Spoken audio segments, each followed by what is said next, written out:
ہم نے مانا کہ وہ اللہ ہے، سمجھ میں نہیں آتا پھر بھی ہے، نظر نہیں آتا پھر بھی ہے، عقل میں نہیں آتا پھر بھی ہے، فکر میں نہیں آتا پھر بھی ہے، حافظے میں نہیں آتا پھر بھی ہے۔ مسلمانوں پیمانہ کیوں بدلتے ہو؟ جس رسول کے کہنے پر بغیر دیکھے ہوئے ایک اللہ کو مان رہے ہو تو اسی رسول کے کہنے پر غدیر میں دیکھ کر بھی علی کو نہیں مانتے؟ سمجھ آئے؟ دیکھ کر بھی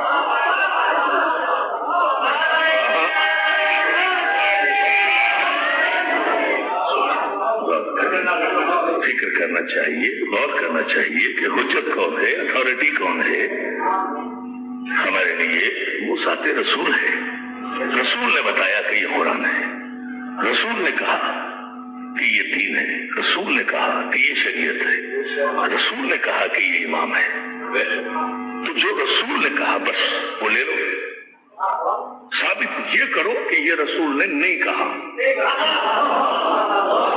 اعتراض نہیں کرو کہ یا علی مدد کہنا جائز نہیں ہے، یہ ثابت کرو کہ رسول نے یا علی مدد نہیں کہا۔ اگر رسول نے علی سے مدد نہیں مانگی تو دعوت ذوالشیرہ میں پہلی ہی دعوت میں کھڑے ہو کر کس سے رسول کہہ رہے تھے کہ تم میں سے کون ہے جو میری مدد کرے؟ پہلے ہی دن مدد کرے، پہلے دن۔ بابا علی تو 11 برس کی عمر میں رسالت مآب کا مشکل کشا ہے۔ علی نے وعدہ کیا میں آپ کا مددگار ہوں، میں آپ کی مدد کروں۔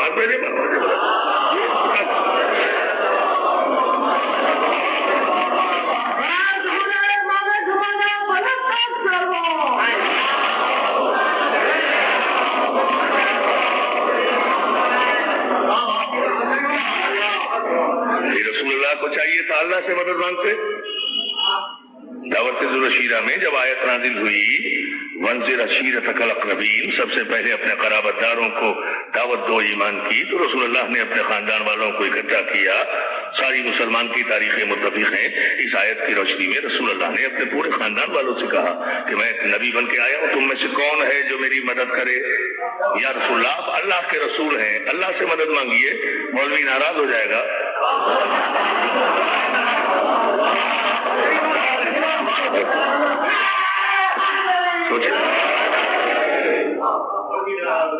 مولوی ناراض ہو جائے گا، سرکار اللہ سے مدد مانگے آپ یہ بندوں سے مدد مانگ رہے ہیں، اور ایک 12 برس کا بچہ اٹھ کے مدد کا وعدہ کر رہا ہے، آپ اس کی مدد قبول کر رہے ہیں، اس کی ولایت کا اعلان کر رہے ہیں۔ سرکار رسالت کا، شریعت اسلام کا پہلا قانون ہی علی کی مدد بنا رہے ہیں۔ پہلا قانون نماز سے پہلے، نماز سے بھی پہلے، کلمے سے بھی پہلے جو اسلام نے قانون بنا ہے وہ علی کی مدد کا بنا ہے۔ تو ہے نا، کلمہ تو بھی بعد میں لوگ پڑھیں گے، لا الہ الا اللہ تو بھی بعد میں کہیں گے لوگ، محمد رسول اللہ تو بعد میں کہیں گے، قرآن تو بعد میں آیا ہے، علی کی مدد پہلے ہے۔ یا رسول اللہ اللہ سے مدد مانگیے۔ مولوی ہے کہ ہر نماز میں ایک ہی خطبہ دیتا رہتا ہے، اللہ سے مانگو، اللہ سے مانگو، بس اللہ سے مانگو، صرف اللہ سے مانگو، کسی سے مانگنے کی ضرورت نہیں ہے، کسی جمعرات کی روٹی نہیں چھوڑتا، لیکن اللہ سے مانگو، صرف اللہ سے مانگو۔ خبردار اللہ کے علاوہ غیر اللہ سے مانگنا کفر ہے، شرک ہے، صرف اللہ سے مانگو۔ اور عزیزوں یہ تاریخ کا بڑا عجیب المیہ ہے کہ سارے مسلمانوں کو اکٹھا کرے گا مولوی، پوری مسجد میں خطبہ دے گا، اللہ سے مانگو، اللہ سے مانگو۔ سارے مسلمانوں نے مولانا کے قول پہ یقین کر لیا، اچھا جی اللہ سے مانگیں گے، اور بیوی بھی سن رہی تھی برابر میں گھر میں کہ مولوی صاحب فرما رہے ہیں اللہ سے مانگو، بس اللہ سے مانگو۔ مسجد سے آنے کے بعد افطار کا وقت ہوا، فوراً ہی جلدی میں کہا روزہ ختم ہو جائے گا، جلدی سے مجھے افطاری دے۔ بیوی کہتی ہے اللہ سے مانگو، ہے نا، مانگو یا زندگی کا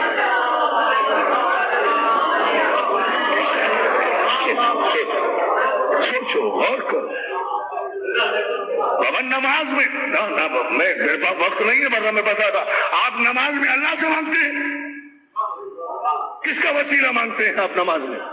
اہدنا الصراط المستقیم صراط الذین انعمت علیہم، پروردگار ان کے راستے پر چلا جن پر تو نے اپنا انعام کیا ہے۔ ہاں توجہ ہے نا، توجہ کرو۔ یا علی ہمارے بستر پہ سو، لیکن علی بن کے نہیں، نبی بن کر۔ सही कुछ भी बनकर सोना सबसे नामुमकिन काम है, कुछ भी बनकर। आदमी जागते हुए तो कुछ बन सकता है, हाँ सोचे ना, सही जागते हुए बन सकता है। एक शख्स यहाँ आए अल्लामा इरफान आब्दी बन के मेरी तरह वास्कट पहने, मेरी तरह टोपी पहने, मेरी तरह चश्मा लगाए, मेरी तरह खुतबा पढ़े, मेरी तरह तकरीर करे, जागते हुए मेरी नकल कर सकता है, लेकिन मैं सोता कैसे हूं? मैं खुद अपने सोने की नकल नहीं कर सकता। तवज्जो है या अली या अली? भाई मैं खुद अपने सोने की नकल नहीं कर सकता। हाथ किधर है, पांव किधर है, सर किधर है, जब सो ही रहा हूं।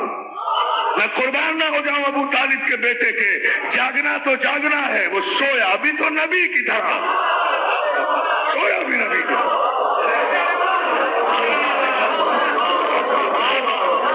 उसके सोने में और नबी के सोने में कोई फर्क होता तो रोजमर्रा के देखने वाले अबू जहल सारी रात ये न समझते कि बिस्तर पे नबी सो रहा है या अली सो रहा है। रोजमर्रा के देखने वाले थे, एक करवट में भी फर्क नहीं था ना, जब तो सारी रात धोखा खाया। उसे कहते अली, जो सोए भी नबी की तरह, उसे शरीयत में अली कहते हैं। तुम जाग भी नहीं सकते नबी की तरह, तुम जाग भी नहीं सकते नबी की तरह। अली सोता भी है तो नबी की तरह, अली सोता भी है तो नबी की तरह। और सोया, अल्लाह ने नफ्स खरीदा तो बात खत्म हो गई बस। वमिन अन्नास मन यशरी नफ्सहु इब्तिगा मर्ज़ातिल्लाह, और लोगों में एक ऐसा है जो अपना नफ्स बेचता है। तो अब अली ने तो नफ्स बेच दिया ना अल्लाह के पास, अल्लाह की रजा खरीद ली। कुरान क्या कहता है? कुल्लु नफ्सिन ज़ाइक़तुल मौत।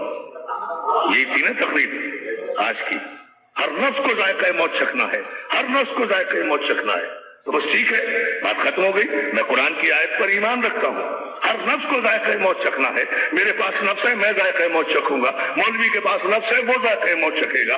इमाम काबा के पास नफ्स है, वो जायका मौत चखेगा। ताबई के पास नफ्स है, वो जायका मौत चखेगा। तबे ताबई जायका मौत चखेगा। सहाबी ताबई, जिसके पास भी नफ्स है वो जायका मौत चखेगा। जो जायका मौत चखेगा वो मर जाएगा, जो मर जाएगा वो मुर्दा हो जाएगा, जो मुर्दा हो जाएगा उसे मत बुलाओ। अली के पास भी अगर अली का नफ्स होता, अली भी जायका मौत चखता, अली भी मरता, लेकिन अली के पास अली का नफ्स है कहाँ? अली के पास अली का नफ्स तो अल्लाह के पास है। तो अगर अल्लाह नहीं मर सकता तो या अली मदद भी नहीं मर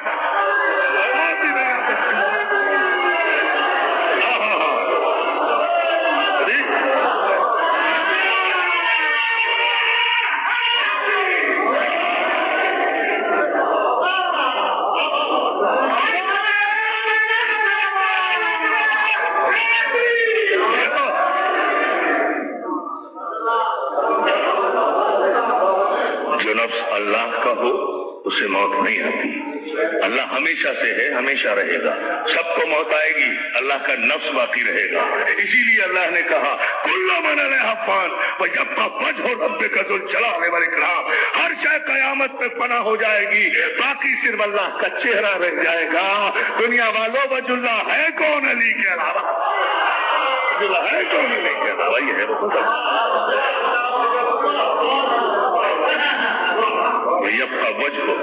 यब्का वजहु, बाकी रहेगा वजुल्लाह, बाकी रहेगा वजुल्लाह। अल्लाह की पहचान बाकी रहेगी, अल्लाह का चेहरा बाकी रहेगा, यही बाकी रहना है। तो जिन्हें मौत न मार सके उन्हें शरीयत में इमाम कहा जाता है। जिन्हें मौत न मार सके उन्हें शरीयत में इमाम कहा जाता है। और हम अपने मरने वाले को कब्र में लिटाने के बाद उसका शाना हिलाकर इसीलिए कहकर आते हैं, हम किसी मुर्दा के हवाले करके नहीं आते। तलकीन में उसका शाना हिलाकर कहते हैं, तो फिक्र न करना, गम न करना, परेशान न होना, ला तखफ वला तहज़न, खौफ न करना, हुज़्न न करना। सवाल मुनकिर नकीर हो, मुनकिर नकीर आए तो उनके जवाब में एतमाद से कह देना मेरा इमाम अली है, मेरा इमाम अली है, मेरा दूसरा इमाम। सलावत भेजे ना मोहम्मद।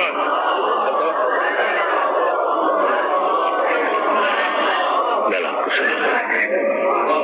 याद रखिए, जिनके पास इख्तियारी मौत हो उन्हें मासूम कहा जाता है, जिन्हें मलकुल मौत मार दे उसे बशर कहा जाता है, और जिनके दरवाजे पर मलकुल मौत बगैर इजाजत के दाखिल भी नहीं हो उसे फातिमा ज़हरा कहा जाता है।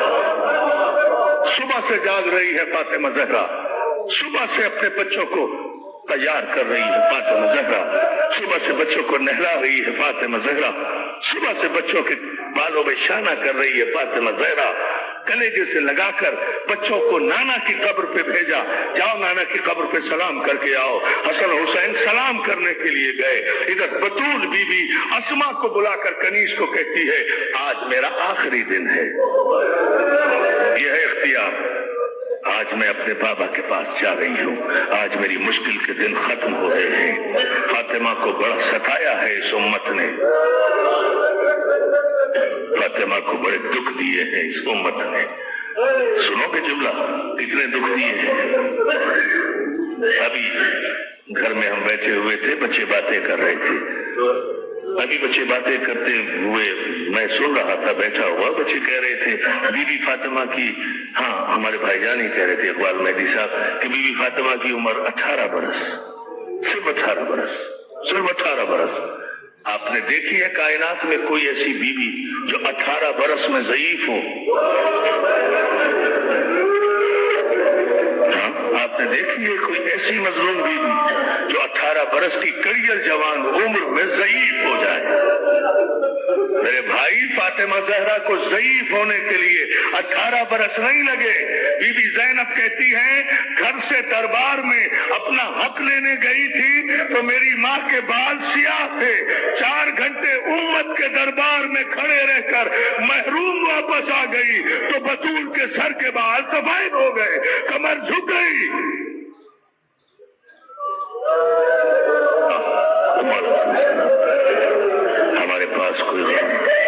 हमारे पास कोई अपने आप को तसल्ली देने के लिए लफ्ज़ नहीं है।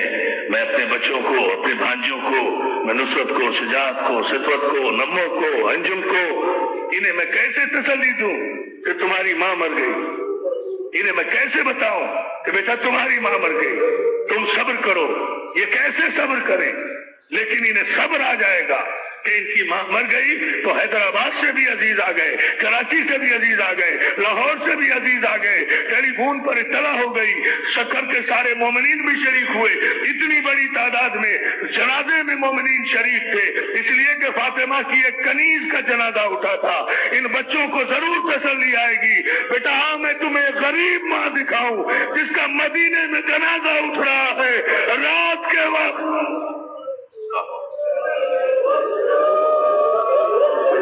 तुम्हें तसल्ली होगी, तुम्हें तसल्ली हो जाएगी बेटा, तुम्हें तसल्ली हो जाएगी। तुम्हारे मामू भी आ गए, तुम्हारे भाई भी आ गए, तुम्हारे चचा भी आ गए, तुम्हारी बहनें भी आ गई, तुम्हारे आइज़ा भी आ गए, सबने तुम्हें कलेजे से लगाया, बड़ों ने तुम्हें सीने से लगाया, छोटों ने तुमसे प्यार किया, सबने तुम्हारा साथ दिया, तुम्हें तसल्ली हो गई होगी। तुमने अपनी माँ का इलाज भी कराया होगा, तुमने अपनी माँ की खिदमत भी बेटा बहुत की है, साले औलाद हो, बहुत खिदमत अपनी माँ की है। मैं तुम्हें बताऊं, हसन हुसैन की माँ भी बीमार थी, हसनैन की माँ भी बीमार थी। पता कब चला है? जब अली जैसे बादशाह ने फातिमा ज़हरा को लिटाकर गुस्ल देना शुरू किया और अस्मा ने पानी डालना शुरू किया तो अस्मा कहती है कि गुस्ल देते देते अली जैसे बहादुर की चीख निकल गई।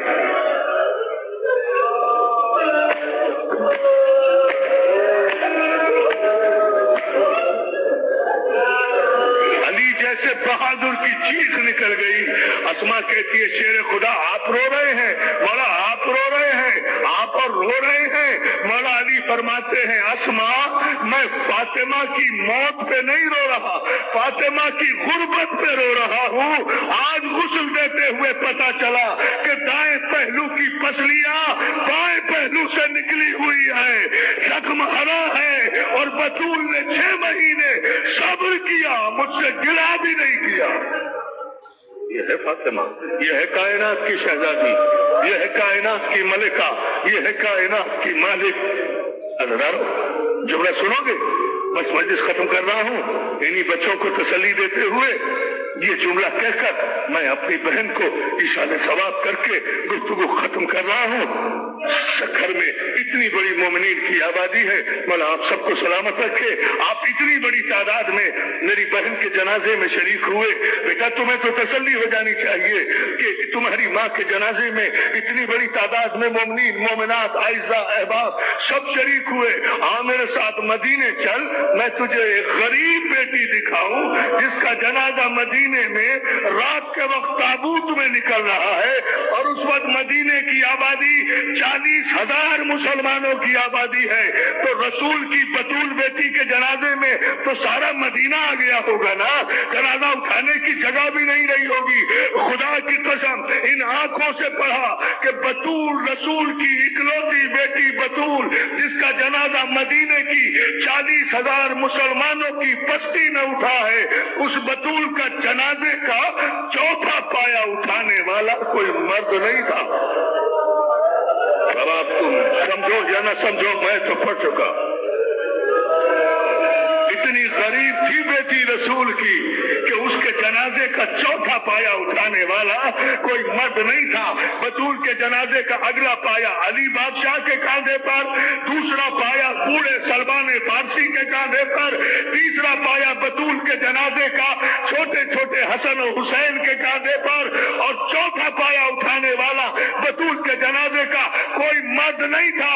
بوڑھی فضا نے بطول کے جنازے کو کاندھا دے رکھا تھا اور روزہ رسول کی طرف رک کر کے کہہ رہی تھی السلام علیکم یا رسول اللہ، اپنی بیٹی کی غربت دیکھ، یہ تیری بیٹی کا جنازہ ہے۔